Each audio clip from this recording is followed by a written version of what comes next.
ইরানের সর্বশেষ আপডেট দেওয়ার জন্য বসেছি। দর্শক, ইরানের সর্বশেষ আপডেটগুলো সর্বোচ্চ মানে আমি চেষ্টা করবো একদম অল্প সময় দেওয়ার জন্য। সেটা হলো ইরানের সর্বোচ্চ নেতা আয়াতুল্লাহ আলী খামেনি শাহাদাতের পর আইআরজিসি শপথ নিয়েছে তারা ইতিহাসের সবচেয়ে বড় আক্রমণ করতে যাচ্ছে মার্কিন টার্গেটে। তারা যে কথাটি বলেছে সেটি বাস্তবায়নের ইতিমধ্যে কাজ শুরু হয়ে গেছে। বলা হচ্ছে মার্কিন 27টি টার্গেট, মার্কিন যুক্তরাষ্ট্রের যে ঘাঁটি রয়েছে পুরো পৃথিবী জুড়ে 27টি টার্গেটে ইতিমধ্যে তারা সফল অ্যাটাক করেছে ইরানের বিপ্লবী গার্ডস আইআরজিসি। পাশাপাশি বলা হয়েছে যে অঞ্চলগুলো মানে আরবের যে অঞ্চলগুলোতে মার্কিন ঘাঁটি রয়েছে প্রত্যেকটি তাদের লক্ষ্যবস্তু। সর্বশেষ খবরে বলা হয়েছে মার্কিন যুক্তরাষ্ট্রের সবচেয়ে বড় যে মধ্যপ্রাচ্যে তাদের যে সামরিক বেজ আল উদাইদ, সেখানে আমি লাস্ট যে ফুটেজ দেখছি এখনো সেখানে আগুন চলতে দেখা গেছে। পুরো আকাশ কালো হয়ে আসছে, কালো ধোঁয়াতে। তার মানে বড়সড় আক্রমণ করা হয়েছে মার্কিন ঘাঁটি যেটা কাতারে রয়েছে আল উদাইদ, সেই ঘাঁটিতে। এবং একটি নয়, একটার পর একটা সিরিজ মিসাইল মারছে আরব রাষ্ট্রগুলো, অর্থাৎ বেইমান বিশ্বাসঘাতক রাষ্ট্রগুলোর উপর ইরানের বড় রকম অ্যাটাক শুরু হয়ে গেছে। বাহরাইনে দেখা গেছে আরো বড় আক্রমণ। বাহরাইনের ভিতরেও আমরা গতকালকে যে খবর দিয়েছি তারপর আবারও নতুন করে অ্যাটাক হয়েছে এবং সেই অ্যাটাকে বাহরাইনে প্রায় অনেকগুলো ভবন ধসে পড়েছে এমন তথ্য পাওয়া গেছে। শুধু তাই নয়, মার্কিন গুরুত্বপূর্ণ যে সিস্টেমগুলো অকেজো করে ফেলেছে ইরান আক্রমণের মাধ্যমে। এবং ইন্টারেস্টিং খবর হলো পৃথিবীর সবচেয়ে বিলাসপূর্ণ মানে বড় পাঞ্জাবির এবং সবচেয়ে বড় ভণ্ড রাষ্ট্র কোনটা জানেন তো? বড় পাঞ্জাবি মানে মনে হয় যে পৃথিবীর সমস্ত নবী ওলামা মাসা সব এক দেশে থাকে, তার নাম হলো আরব আমিরাত। কিন্তু সবচেয়ে বড় ভণ্ড রাষ্ট্র আরব আমিরাতের একদম ইসরায়েলি মালিকানাধীন বড় বড় ব্যবসায়ীদের যে ভবনগুলো সিরিজ টার্গেট করতেছে ইরান। সেখানে আপনারা হয়তো কিছু ফুটেজ ইতিমধ্যে সোশ্যাল মিডিয়া দেখেছেন। অর্থাৎ ইসরায়েলে যে মার্কিন এবং ইসরায়েলি বড় বড় ব্যবসায়ীরা আছেন এবং সেই তাদের যে বড় বড় হোটেল বা তাদের যে রিসোর্ট, তাদের যে ব্যবসা প্রতিষ্ঠান, এগুলোকে ইরানে বসে আরব আমিরাতে, দুবাই এবং আরব আমিরাতে আবুধাবিতে আর কি অ্যাটাক করে সিরিজ হামলা করা হচ্ছে। বড় বড় ভবন দেখছি আমরা অ্যাটাক করে একদম মাটির সাথে মিশিয়ে দিচ্ছে ইরান। সিরিজ অ্যাটাক চলছে এখন, 27টি টার্গেটে হিট করেছে ইতিমধ্যে। আইআরজিসির পক্ষ থেকে বলা হয়েছে তারা তাদের সর্বোচ্চ নেতার হত্যার প্রতিশোধে মার্কিন ইতিহাসে সবচেয়ে বড় মার্কিন ঘাঁটিতে আক্রমণ করতে যাচ্ছে। আক্রমণ শুরু হয়েছে কিন্তু মূল ফেজ বা মূল আমরা যদি বলি যে কম্পনটা কখন শুরু হবে, আক্রমণ কিন্তু সিরিজ চলতেছে এবং ইরান দখলদার দেশটিকে টার্গেট করেও সিরিজ মিসাইল মারতেছে। এবং যে ফুটেজগুলো আসতেছে তাদের বিভিন্ন গুরুত্বপূর্ণ ভবন ধসে পড়েছে দখলদার দেশটি, তাদের বিভিন্ন জায়গায় আগুন জ্বলতে দেখা গেছে, কিন্তু কোনো পক্ষ এখন পর্যন্ত হতাহতের সঠিক তথ্যটি প্রচার করেনি। তো ইরানের মধ্যে ইরান তাদের মানে নিজেদের হতাহতের শিকারটা করেছে যে কি পরিমাণ তাদের প্রাণ গেছে। তো সবচেয়ে বেশি নিহতের সংখ্যাটি হয়েছে এক জায়গাতে, একটি স্কুলে, একটি মেয়েদের স্কুলে একযোগে এই অ্যাটাকে শতাধিক মানুষ প্রাণ হারিয়েছে। আর দুঃখজনক হলো যে ইরান বা ইরানের ভেতরে বিশ্বাসঘাতকদের জন্য আমেরিকা ইসরায়েল তাদের প্রথম অ্যাটাকটি সফল হয়েছে। সফল মানে তাদের মূল টার্গেট ছিল যদি ইরানের প্রথম ব্যক্তিগুলোকে রেজিম চেঞ্জের জন্য যাদেরকে টার্গেট করা হয়েছে তাদের হত্যা করা যায়। কিন্তু আমার একটা প্রশ্ন তৈরি হয়েছে এখানে, ইরানের সর্বোচ্চ ধর্মীয় নেতা আয়াতুল্লাহ খামেনি, আইআরজিসি প্রধান, সেনা প্রধান, প্রতিরক্ষা মন্ত্রী, গোয়েন্দা প্রধান, এরা সব এই মুহূর্তে কেন মিটিং করতে গেছেন যখন জানেন তারা যে বিশ্বাসঘাতক পশ্চিমা বাহিনী ওয়েট করছে? কারণ এর আগেও আপনারা দেখেছেন যে আমেরিকা আলোচনার নাম করে অ্যাটাক করেছে। আমেরিকা প্রত্যেকবারই প্রতারণা করে। আপনারা যারা তুর্কি সিরিয়াল এরদোয়ান মানে কি বলে এরদোয়ান তো দুঃখিত, সেটা হলো আর্তুগুল, ওসমান, সেলজুক বা আব্দুল হামিদ, এই যে সিরিজগুলো দেখছেন এগুলো সত্য ইতিহাস নিয়ে তৈরি, দেখবেন ওরা একটা প্রতারক বিশ্বাসঘাতক জাতি, সবসময় এটা করে। এর আগে যে অ্যাটাকটা হলো ইরান ইসরায়েলের 12 দিনের যুদ্ধ, সেখানেও দেখবেন যে মার্কিন যুক্তরাষ্ট্রের সাথে আলোচনা চলছিল, আলোচনার মধ্যেই ধুম করে তারা আক্রমণ করছে।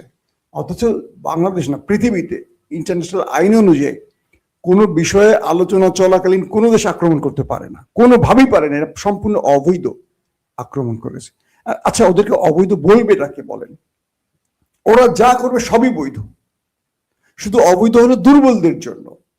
যারা দুর্বল তারা যদি সব নিয়ম মেনেও চলে তারা অবৈধ, আর যারা শক্তিশালী, তারা তো পরাশক্তি, তাদের জন্য কোনো আইন লাগবে না। এই যে আইন কি, ইরানের শাসন কাঠামো কেমন হবে মার্কিন যুক্তরাষ্ট্র বলার কে? প্রথম প্রশ্ন আসতে পারে না? ইরানের জনগণ ঠিক করবে কে হবে তাদের প্রেসিডেন্ট, কে হবে তাদের সর্বোচ্চ ধর্মীয় নেতা, কোন পদ্ধতি তাদের নির্বাচন হবে, এটা আমেরিকা বলে দেয়ার কে? যদি আমেরিকায় শাসন ব্যবস্থা নিয়ে এতই তার গা ব্যথা থাকে, গা জ্বলা থাকে, তাহলে আরব রাষ্ট্রের মধ্যে যুগের পর যুগ যে চলছে, যে মানে পরিবারতন্ত্র, সে পরিবারতন্ত্র কেন ভাঙছে না? কারণ তারা মানে মার্কিনীদের কাছে মাথা নত করে বসে আছে, মার্কিনীদের পা চিটে দিচ্ছে, মার্কিনীদের পাপেট। ইরান, তারা উঁচু করেছে মাথা। ওদের কথা মাথা উঁচু করবি কেন তোরা মুসলমানরা? তো তো বেকুবের জাতি। তোরা নিজেরা ভোট দিবি চোর বাটপারদের, ঋণ খেলাপিদের, তোরা দিবি কারাপ্টেড লোকদের ভোট। সবসময় তোরা অন্যায়কারী, ধর্ষণকারী, খারাপ লোকগুলোকে ভোট দিবি, আর তারা তোদের দেশের অর্থ সম্পদ চুরি করে আমাদের দেশের ব্যাংকগুলোতে রাখবে, আর আমরা ধনবান হব। ইমরান খান বলেছিল না, বাংলাদেশ পাকিস্তান দরিদ্র কেন জানেন? এই দেশের আমাদের নেতারা, আমাদের সরকারি কর্মকর্তারা, বড় পদের লোকেরা এই দেশের টাকাগুলো চুরি করে সুইস ব্যাংক, আমেরিকার ব্যাংক, বড় বড় ব্যাংকে রাখেন, যার ফলে আমরা দরিদ্র হয়েছি, আমাদের টাকাগুলো চলে যাচ্ছে দেশের বাইরে, ওরা ধনী হচ্ছে। এটা ইমরান খান বলেছেন। আপনি দেখেন হাসিনা কত টাকা সরিয়েছে, তার আগে বিএনপি কত টাকা সরিয়েছে, এবার বিএনপি কত টাকা সরায়। আবার এদেরকে ক্ষমতা কারা বসে? আমরা বসাই, আমরা ওদেরকে বসাই, ওরা চুরি করে, আমরা দিন শেষে ফকির থাকি। এটাই হলো আমাদের ভাগ্য। আমেরিকা বলছে যে তারা ইরানে ব্যাপক অ্যাটাক করতে যাচ্ছে, মানে ইরান যখন ঘোষণা দিয়েছে আইআরজিসির পক্ষ থেকে, তারা ইতিহাসের সবচেয়ে বড় আক্রমণ করতে যাচ্ছে এবং আক্রমণ শুরু করে দিয়েছে। আরব আমিরাতে একটার পর একটা মিসাইল হিট চলতেছে এখন। কাতারে তাদের প্রধান ঘাঁটি আল উদাইদ শেষ, বিমান ঘাঁটি শেষ, বাহরাইনের বিমান ঘাঁটি, নেভাল স্টেশন শেষ, জর্দানে মোটামুটি তামা চলতেছে এখন, জর্দানের ভেতরে, কাতারে হয়েছে।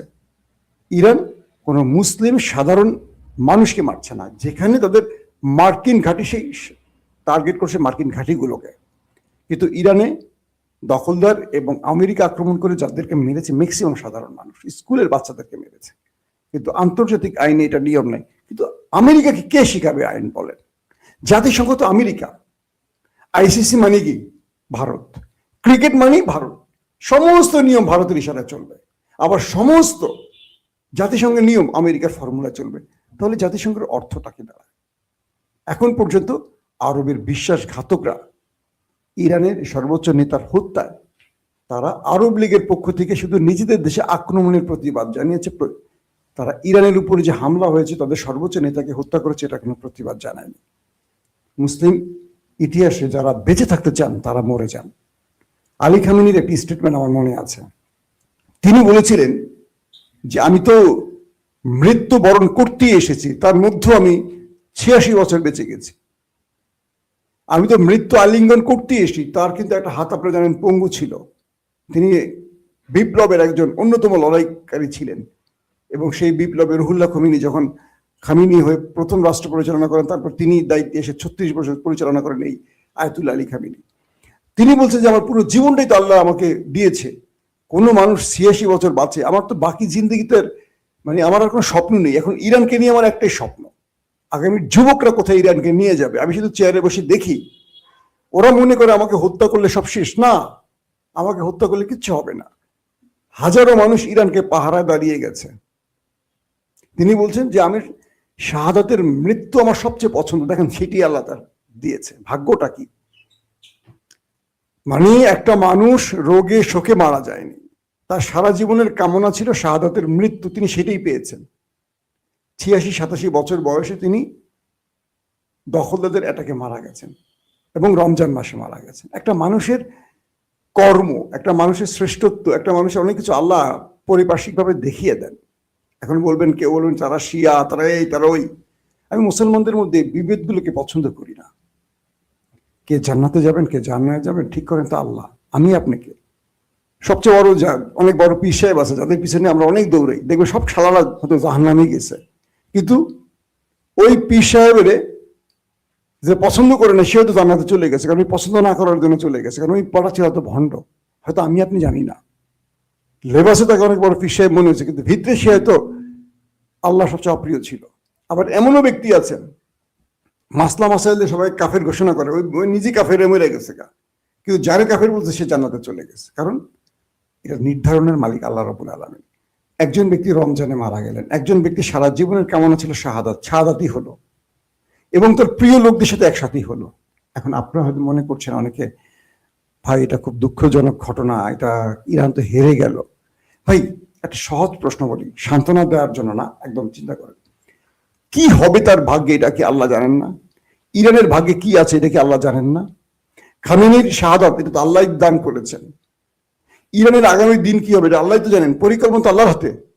মার্কিন বোমারু বিমান, মার্কিন ড্রোন কিংবা ইসরায়েলি ড্রোন কারো জীবন নিতে পারে, আপনার বিশ্বাস হয়? যদি নিতে পারতো খামেনি এতদিন বেঁচে ছিল কি করে? আবার যদি নিতেই পারতো তাহলে এরকম পৃথিবীর বড় বড় অনেক মানুষের জীবন থাকতো না। আল্লাহ তাদেরকে সম্মানিত করেন যারা শাহাদাতের মৃত্যু চান। কেন চান? তার পরবর্তী প্রজন্ম আরো বড় শাহাদাতের তামান্না নিয়ে আসেন। যে খামেনি তার যতটুকু দেয়ার ছিল তিনি ইরানকে দিয়ে গেছেন, একটা সীসা গলা প্রাচীর করে গেছেন, তিনি ইরানের তাজ হয়ে গেছেন, তাজ মুকুট হয়ে গেছেন।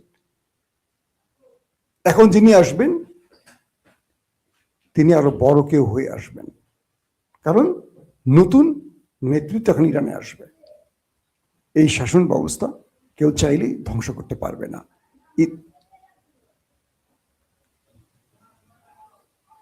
প্রিয় দর্শক, দ্বিতীয় আপডেট খবর হলো পাকিস্তানে এবং বিশ্বের বিভিন্ন দেশে মার্কিন কনসুলেটে হিট শুরু হয়ে গেছে। পাকিস্তানে মার্কিন কনসুলেটে বা অ্যাম্বাসিতে টার্গেট করে হিট করা হয়েছে এবং পুলিশের সাথে সংঘর্ষ এখন পর্যন্ত জানা মতো 9 জন পাকিস্তানে কেবল নিহত হয়েছে। বাহরাইন, সৌদি আরব, কাতার, কুয়েত সহ বিভিন্ন দেশে এই ইরানের উপর আক্রমণের ক্ষোভ ফুঁসে উঠছে, মানুষ সড়ক পথে নামা শুরু করেছে। আয়াতুল্লাহ আলী খামেনির মৃত্যুতে পুরো পৃথিবীতে এখন মার্কিন বিরোধী আন্দোলন শুরু হচ্ছে। আমেরিকা কোনটা সামলাবে? পাশাপাশি পাকিস্তানে যে ঘটনাটি ঘটলো, 9 জন মানুষকে পুলিশ গুলি করে মেরে ফেলছে, কারণ মার্কিন কনসুলেটে হামলা হয়ে গেছে, আগুন টাগুন জ্বালিয়ে দিয়েছে। আমরা সেই দৃশ্যগুলো দেখেছি। কোন দিকে যায় পৃথিবী বলা যাচ্ছে না, অবস্থা খুব বেগতিক দিকে যাচ্ছে। আজ রাত ইরানের সর্বোচ্চ আক্রমণের রাত হতে যাচ্ছে, এটুকু ধারণা করা যাচ্ছে। দর্শক, আমরা আপনাদেরকে প্রতি মুহূর্তের আপডেট খবর দেওয়ার চেষ্টা করব। আশা করি আজকে আরো একাধিকবার আমরা লাইভে আসব, আপডেট খবর পাওয়া মাত্রই আমরা সরাসরি চলে আসব। আসসালামু আলাইকুম, সবাইকে শুভেচ্ছা জানাচ্ছি। মাসুম মাহবুব, দেখছেন ওপেন দ্য ইউটিউব চ্যানেল এবং মাসুম মাহবুব ফেসবুক পেজ। প্রিয় দর্শক, আপনারা কি শুনতে এবং দেখতে পাচ্ছেন কিনা আমাকে একটু কমেন্ট করে জানান। আজকে মন খারাপের মতো কিছু খবর আছে, চেষ্টা করব তার মধ্যেও কিছু মন ভালো করার খবর দেবার জন্য। আপনারা কি একদম ক্লিয়ার দেখতে এবং শুনতে পাচ্ছেন?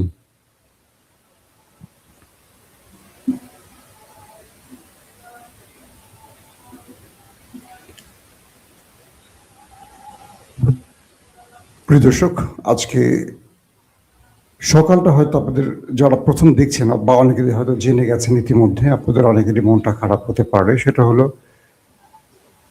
ইরানের সর্বোচ্চ ধর্মীয় নেতা আয়াতুল্লাহ আলী খামেনি আর বেঁচে নেই। ইরানের রাষ্ট্রীয় গণমাধ্যম তারা স্বীকার করেছে যে ইসরায়েলের হামলায় শাহাদাত বরণ করেছেন ইরানের সর্বোচ্চ নেতা আলী খামেনি। কয়েকটি প্রশ্ন উঠেছে যে তাকে এত সহজে হত্যা করলো কিভাবে ইসরায়েল, কিভাবে পারল, নেপথ্যে কারা জড়িত ছিল।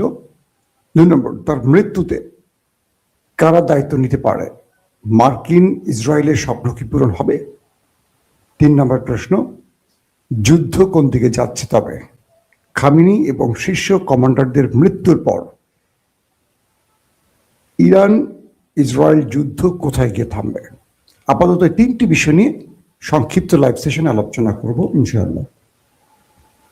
প্রথমে আসি আলী খামেনির শাহাদাত নিয়ে। ৮৬ থেকে ৮৭ বছর বয়সী আলী খামেনি প্রায় ৩৬ বছর ধরে ইরানের সর্বোচ্চ ক্ষমতায় বসে আছেন। রুহুল্লাহ খমেনির কাছ থেকে এই দায়িত্ব নিয়ে তিনি প্রায় ৩৬ বছর ইরানের বিপ্লবকে বাঁচিয়ে রেখেছেন, যেটাকে বলা হয় ইসলামিক প্রজাতন্ত্র ইরান। ইরানের মূল টার্গেট ছিল পশ্চিমা দুনিয়ার সাথে ইসলামী চেতনাকে বাঁচিয়ে রাখা এবং একটি ইনসাফ ভিত্তিক রাষ্ট্র প্রতিষ্ঠা করা। ইরান সেটা, বা খামেনি পরিবার সেটা তার জীবন দিয়ে করে গেছেন।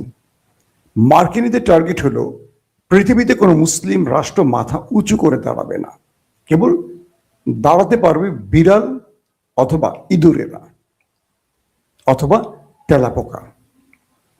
যেমন পৃথিবীতে দাঁড়িয়ে আছে অনেকগুলো ইঁদুর, বিড়াল, তেলাপোকা। আরব রাষ্ট্র নামক আমাদের শেখ, আমাদের ধনকুবের কিছু আমির উমরারা, সৌদি আরব, কাতার, কুয়েত, বাহরাইন, আরব আমিরাত, জর্দান, এখানে আমরা দেখতে পাচ্ছি কি পশ্চিমা দুনিয়ার পাপেটরা, পাপেট বললো না, পশ্চিমা দুনিয়ার কি বলবো, সবচেয়ে নিকৃষ্ট ওয়ার্ড হতে পারে কি, তারা বসে আছে। ইরানে মানুষের ক্ষমতায়ন প্রতিষ্ঠা করতে চায় আমেরিকা, অর্থাৎ তারা বলছে যে আমরা ইরানে গণতন্ত্র প্রতিষ্ঠা করব, মানুষ যাদেরকে ক্ষমতায় দেখতে চায় তাদের বসাতে চায়, মানুষের ভোটে যারা নির্বাচিত হয় তাদের বসাবো। কত ঠেকা পড়ছে পশ্চিমাদের নিজের খেয়ে ইরানে তারা গণতন্ত্র আনবে। তাহলে আমার প্রশ্ন পশ্চিমা দুনিয়ার কাছে, আপনারা সৌদি আরবে, কাতারে, কুয়েতে, আরব আমিরাতে, জর্দানে, বাহরাইনে, সেখানে কেন গণতন্ত্রের কথা বলছেন না, মানুষের সরকারের কথা বলছেন না? সেখানে তো যুগ যুগ না, সেখানে শত শত বছর ধরে ক্ষমতায় বসে আছে রাজারা, রাজাদের পোলারা, রাজাদের নাতিরা, পুতিরা, খুতিরা। তো সেখানে কি মানুষের ভোট দেওয়ার অধিকার থাকা উচিত না? এই প্রশ্ন করা যাবে না, কারণ সৌদি আরব তাদের পেট্রোডলার বিক্রি করে মূল টাকাটা আমেরিকাকে দিয়ে দেয় ক্ষমতা বাঁচিয়ে রাখার জন্য। তারা আমেরিকার বিশেষ দণ্ডতে তেল মাখে তাদের তেল দিয়ে, আর আমেরিকা মজা পায়, এতে আমেরিকা বলে তোরাই থাকবি ক্ষমতায়। কিন্তু ইরান মুসলিম বিশ্বের মধ্যে মাথা উঁচু করে দাঁড়াবার একটা চেষ্টা করেছে। ইরান বলছে বাকি মুসলিমদেরকে দাঁড়াও, তোমরাও দাঁড়াও, তোমরা যদি না দাঁড়াও ইমাম মাহাদি যে বিজয়ের লক্ষ্যে লড়বে সেই মুসলিম উম্মাকে খুঁজে পাবে কোথায়? এটা ইরানের বক্তব্য ছিল। হ্যাঁ, শিয়া সুন্নি নিয়ে অনেক দ্বন্দ্ব থাকবে, সেই আলোচনা আজকে যাবই না, কেউ এই আলোচনা প্রশ্নই আসে না। লক্ষ্যটা মূল জায়গা আছে ফোকাস। ইরান ফোকাস করছে কি আর আমরা ফোকাস করতে চাই কি? বিষয় হলো ইরান চাইছিল পশ্চিমা দুনিয়ার বিরুদ্ধে বা সেই অসভ্য জাতির বিরুদ্ধে একটা মাথা উঁচু করা জাতি, সেটা একটা ইসলামী বিপ্লব আনে। খামেনি পরিবার বা খামেনিরা সেই খমিনি সিলসিলায় সর্বশেষ ৩৬ বছর টিকে থাকা পৃথিবীতে সর্বাধিক সবচেয়ে বড় ক্ষমতার ৩৬ বছর কিন্তু কেউ টিকে নেই রাষ্ট্রীয় ক্ষমতা, একমাত্র Ali Khamenei, Ayatollah Ali Khamenei ছিলেন। তিনি কি করেছেন আসলে ইরানের জন্য খেয়াল করেন। তিনি একটা বিপ্লবী বাহিনী তৈরি করেছেন, যেটা বিপ্লবের চেতনায়, আইআরজিসি। তিনি মুসলিম বিশ্বে ইরানকে পৃথিবীর কাছে পরিচিত করেছেন কিভাবে? যেখানে কেউ সাহস করে না টোকা দিতে, দখলদার তাদের বুকের মধ্যে টোকা দিয়েছেন। যে আমেরিকাকে কেউ চোখ তুলে কথা বলতে পারে না, সেখানে চোখ তুলে তাকিয়েছেন। পারেন আর না মারে, যেতেন আর না যেতেন, এই শুরুটা ইরান করেছে। আর বাকি মুসলিম দেশগুলো আমেরিকা, ইসরায়েলের কাছে মাথাটা নিচু করে বসে থাকে আর জি হুজুর করে। যাক, আলী খামেনিকে নিয়ে সবচেয়ে দুঃখজনক যে খবরটি হলো সেটি হলো ধারণা করা হচ্ছে ইরানের ভেতরে তার নিকটস্থ বিশ্বাসঘাতকদের কারণে তার এই মৃত্যুটা হতে পারে। কিরকম? আলী খামেনি যে বৈঠকটি করছিলেন তার দফতরে, এই বৈঠকটির তথ্য পুরোপুরি গোপন ছিল, হাতে গোনা কজন ব্যক্তি জানতেন। যারা জানতেন আইআরজিসির শীর্ষ কমান্ডার, শীর্ষ পলিটিশিয়ান যারা থাকবেন সেই মিটিংয়ে, কিছু কমান্ডার আর আলী খামেনি। সূত্রগুলো বলছে যে আমেরিকা বা ইসরায়েল নর্মালি রাতে আক্রমণ করে, কিন্তু এই গোপনীয়, অতি গোপনীয় মিটিংটির খবর যারা জানতেন তাদের মধ্যেই বিশ্বাসঘাতক ছিলেন বলা হচ্ছে। কারণ তারা যেভাবে এই মিটিং কার্যালয় আলী খামেনির অফিসে এসেছিলেন, এরা খুব গোপনীয়তার মাধ্যমে সবকিছু করা হচ্ছিল, এবং যিনি এই তথ্য মোসাদকে বা সিআইকে দিচ্ছিলেন তিনি সেই মিটিংয়ে ছিলেন। হয় তিনি শহীদ হয়েছেন অথবা তিনি সেই মিটিংয়ে না ঢুকে বের হয়ে চলে গেছেন, অর্থাৎ তিনি বিশ্বাসঘাতক। এটা নির্ণয় করা যাবে, বা কিভাবে ইরান করবে আমি জানি না। যে জাতি নিজেকে পশ্চিমা দুনিয়ার কাছে বিক্রি করে দেয়, তাদের পাপেট হতে চায়, তাদের ভাগ্যে কি আছে বুঝতে পারছেন। তবে ইরানের সবাই তো এটা না। যেমন আমরা আমাদের দেশের কথা বলি, আমরা অনেক বড় কথা বলি, দিল্লি না কি, দিল্লি না পিন্ডি, পিন্ডি না দিল্লি, কত কথা বলি না আমরা। দিন শেষে তাদের খুশি করতে আমরা ক্ষমতায় বসে পড়ি। রাজনীতির ভোট চাওয়ার সময় বড় বড় স্লোগান দেয়া যায়, দিল্লি নয় পিন্ডি নয়, সবার আগে কি এরকম একটা স্লোগান আছে। তো দেখেন এখন কি হচ্ছে। বাংলাদেশে পররাষ্ট্রমন্ত্রী বসছেন মার্কিন চয়েস, স্বরাষ্ট্রমন্ত্রী বসেছেন ভারতীয় চয়েস। বাংলাদেশ কোথায়? ভারতের আর আমেরিকার চয়েসে যদি হবে, বাংলাদেশের চয়েসটা কোথায়? এটা হলো আমাদের, আমরা মুসলিম জাতি, আমরা ভোট দিচ্ছি কাকে? চোরকে, বাটপারকে, লুটেরাকে, ঋণ খেলাপিদের, আমরাই ভোট দিয়ে বিজয়ী করছি। আবার আমরাই বলছি জিনিসপত্রের দাম বাড়ছে কেন, আবার আমরাই বলছি ধর্ষণ বন্ধ হচ্ছে না কেন, আবার আমরাই বলছি এই দেশে শান্তি আসবে কবে। আমাদের মধ্যে সোনার ছেলেগুলোকে আমরা মানে যে সোনার ছেলেরা যেখানে সেখানে ধর্ষণ করে, তাদেরকে আমরা বেছে নিচ্ছি আমাদের নেতা হিসাবে। তো সেই জাতির ভাগ্যে কি আসবে বলেন? এই জাতিকে আপনি কিভাবে পথ দেখাবেন? এই জাতি যখন রাস্তায় ভিক্ষা করে, ভিক্ষা দিবেন না যে তোমরাই তো ভিক্ষুক হয়েছে নিজেদের দোষে, তোমরা তো থাকবে মাথা উঁচু করে, তোমাদের কি নেই, সম্পদ সব আছে, তোমরা ভিক্ষা করছো কেন?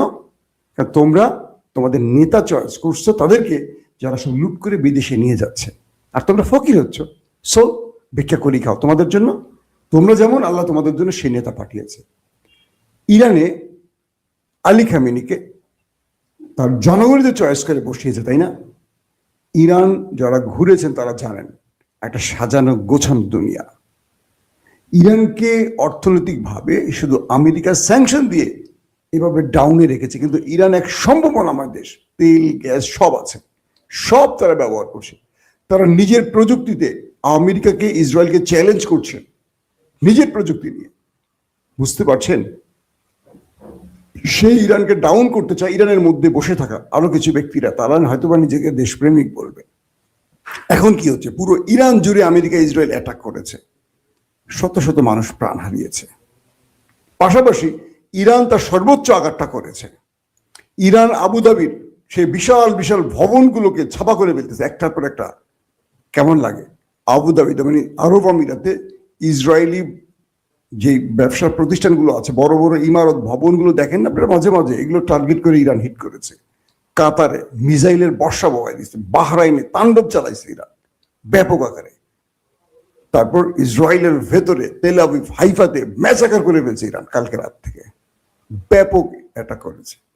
ইরানের আইআরজিসি বলছে তাদের সর্বোচ্চ নেতার মৃত্যুতে তারা শত্রু বাহিনীকে এমন মূল্য চোকাতে বাধ্য করবে যেটা পৃথিবী এর আগে দেখেনি। তার মানে তারা সর্বোচ্চ হামলার ঘোষণা দিয়ে ফেলেছে আইআরজিসি।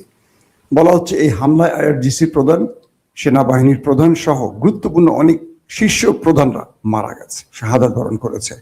মানে আলী খামেনির সাথে তারা সেই বৈঠকে ছিলেন। এবং যে আইআরজিসি যুদ্ধটা করে বিপ্লবী গার্ড বাহিনী, তারও প্রধান মারা গেছেন, সেনা প্রধান মারা গেছেন, এরকম শীর্ষ অনেক পলিটিশিয়ান, শীর্ষ কমান্ডাররা মারা গেছেন। এটা হলো সবচেয়ে দুঃখজনক। একসাথে মানে এই বিশাল সংখ্যক ক্ষতিটা আসলে কল্পনা করা যায় না, কিন্তু বিশ্বাসঘাতকরা এই কাজটিতে সহজ করে দিয়েছে আমেরিকার জন্য। কি আমেরিকা কি দিবে তাদের? ধরেন বিশাল অঙ্কের টাকা দেবে আমেরিকা, টাকার জন্য রাষ্ট্রটাকে বিক্রি করে দিল একজন ব্যক্তি। সির্ফ একজন ব্যক্তির বিশ্বাসঘাতকতায় ইরান কত বড় ক্ষতিগ্রস্ত হলো দেখেন। কিন্তু আমেরিকা কি তাকে টাকা দিয়ে বাঁচায় রাখবে? কি করবে আমেরিকা জানেন তো? আমেরিকা তাকে টাকা দিতে ডাকবে বা টাকা দিবে, সার্টেন টাইম পর আমেরিকা তাকে মেরে ফেলবে। কোনো না কোনো, আমেরিকা হয়তো বাস চাপা দিয়ে মারবে, গোয়েন্দা দিয়ে মারবে, বিষ প্রয়োগে মারবে। কেন মারবে? যে ব্যক্তি নিজের দেশকে বিক্রি করতে পারে সে তো টাকার জন্য অন্য কাউকে বিক্রি করবে, সো তাকে মেরে ফেল। সিরাজউদ্দৌলার ইতিহাসে আপনি দেখছেন মীর জাফরের পরিণতি, কিভাবে ব্রিটিশরা মেরে ফেলছে একে একে সবাইকে কৌশলে, ওরা এই কাজটা ঠিক করে। ওরা বিশ্বাসঘাতকদের থেকে সুবিধা নেয় কিন্তু বাঁচিয়ে রাখে না। কিন্তু আমরা বাঙালিরা পকেটের মধ্যে বিশ্বাসঘাতককে লুকিয়ে রাখি, আশ্রয় দিয়ে রাখি, বুকে আদর করে যত্ন করে রাখি বিশ্বাসঘাতকদের, যে জন্য আমাদের ভাগ্যের পরিবর্তন আসছে না। ইরান কালকে থেকে যে অ্যাটাকগুলো করছে সিরিজ দেখার মতো। আরব দুনিয়া এত বড় হামলা দেখে না এর আগে। আরব দুনিয়া ইরানের আক্রমণে কালকে মোটামুটি আতঙ্ক ছড়িয়ে পড়ছে তাদের মধ্যে। এখন বিষয়টা হলো ইরান ইতিহাসের সবচেয়ে বৃহৎ যুদ্ধের দিকে যাচ্ছে এমন ঘোষণা আসছে। পাশাপাশি ইরানের মধ্যে 7 দিনের ছুটি এবং 40 দিনের শোক শুরু হয়ে গেছে আলী খামেনির জন্য। তার স্থলাভিষিক্ত কি হতে পারেন এটা নিয়ে বেশ আলোচনা আছে। সেখানে প্রেসিডেন্ট, সর্বোচ্চ বিচারপতি, গার্ডিয়ান কাউন্সিল তারা সমন্বয় করে নতুন ব্যক্তিকে মনোনীত করবেন এবং আয়াতুল্লাহ আলী খামেনির ছেলে মোস্তফার নামটিও আসছে এখানে, যে তিনি হতে পারেন, এবং আরো কয়েকজনের নাম আসছে। এই হামলায় আলী খামেনির মেয়ে, মেয়ের জামাই এবং এক নাতি শাহাদাত বরণ করেছেন, সঙ্গে আরো যেটা বললাম শীর্ষ কমান্ডারও মারা গেছেন। তবে তার ছেলের ব্যাপারে দাবি করা হলো, এখন পর্যন্ত তার ছেলের ব্যাপারে নিশ্চিত করেনি রাষ্ট্রীয় গণমাধ্যম। তার ছেলে মোস্তফা ভালো আছেন, সুস্থ আছেন, এটুকু জানা গেছে, এটুকু আমরা জেনেছি আর কি ইরানের গণমাধ্যম সূত্রে। তিনিও পরবর্তী হতে পারেন। এখন ইরান কি করবে? ইরানের যে রেজিম চেঞ্জের টার্গেটটা করেছে মার্কিনীরা, এটা কি সফল হবে কিনা? ইরানের রাষ্ট্রীয় কাঠামোতে রেজিম চেঞ্জ খুব বেশি সুবিধা করতে পারবে না আমেরিকা, ইসরায়েল, কারণ এখানে যে সরকার গঠন প্রক্রিয়াটা সেটা পুরো ভিন্ন। তো এখানে আমেরিকা এখন ইরানের মধ্যে থাকা যারা রাষ্ট্রের বিরুদ্ধে বিদ্রোহ করেছে, আমেরিকার পাপেটরা বা আমেরিকার পুতুলদেরকে আমেরিকা কল করেছে, তোমরা রাস্তায় নেমে আসো, আমরা তোমাদের আশেপাশে আছি, আমরা খোমেনিকে মেরে দিয়েছি, আমরা শীর্ষ কমান্ডারদের মেরে দিয়েছি, তোমরা এবার রাস্তায় নামো, রাস্তায় নেমে তোমরা তোমাদের অধিকার আদায় করো। আমেরিকা বলে দিচ্ছে ইরানের জনগণকে। আমেরিকা ইরানের জনগণকে কি ভালোবাসে বুঝতে পারছেন? হায় রে বেকুবের দুনিয়া রে। কিন্তু এখন পর্যন্ত কি বলবো, যে রাষ্ট্রীয় ক্ষমতার কন্ট্রোল বা সেনাবাহিনীর কন্ট্রোল পুরোপুরি খামেনি যে চেইন অফ কমান্ড তৈরি করে গেছে সেখানেই আছে।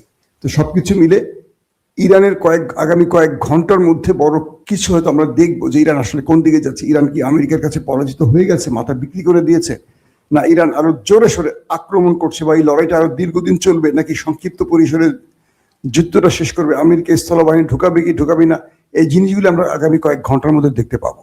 সিরিজ, আপনার আমাদের সাথে লাইনে